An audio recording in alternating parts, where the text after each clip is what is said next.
आज संध्या बेले धन ता बापा मुकरी रेडी होगी मार्केट पलि आसलु। मार्केट रे पहुँचला मात्र प्रथम आम गोटे ब्रेड दुकान को पलि आसलु। ब्रेड दुकान देखि पूरा खुशी लगे, एत सारा ब्रेड जहाँ जमती ब्रेड खोज मिल आउ ब्रेड कतुर केक फेक जहाँ पिला सब दरकार। धन को मुझे पचार धन तोर कौन दरकार, धन कह मुझे नेबी। मुझे कहले हाँ ठीक अच्छे। तापर ये जो ब्रेड किणिले कहले ये ब्रेडटा भल नुह, आउ कि भल ब्रेड अच्छे गोटे पेसेंट खायापी। से कहले हाँ ये ब्रेडटा भल। ये कहले ये ब्रेड को एमती बंधा होती ना, नाई नाई ये भल ब्रेड, गोटे पेसेंट खायापी भल आ नुआ फ्रेश माल आसी। तो से ब्रेड नहीं कि आसिले तापर आउ सेठी जहाँ खोजुले सेठी तो बड़ दुकानटा सब जिनस सेठी आवेलेबल थिला। तो किणाकिणी एमती करदेले।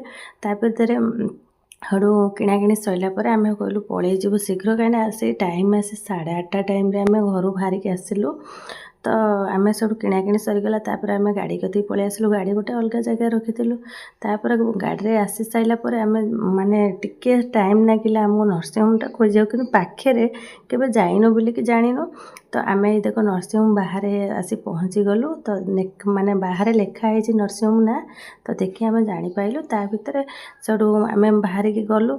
गला भितर आम बंधु देखी आम आसचु बोलिकी। तापर आम जाइए माने हॉस्पिटल भितर आम पहुँचलु पेसेंट को देखापी। तो जी से जेहेतु से आमर बंधु, तो वयस्क लोक हठात कि देहटा खराब हो गला। से माने 2 दिन आने आसिक नर्सिंग होम ट्रिटमेंट होचंती। तो आमको टे टाइम हो नाला। तो संध्या बेले टाइम है आम आसी बुलीगलु। आउ देखिए आम मन भी खुशी होगला। सी भी आमको देखिए बहुत खुशी होगला। देह पाटी कथा टे बुझिलु। आउ भाणीजी मान सहित देखाला, एमती देखा साक्षात होगला।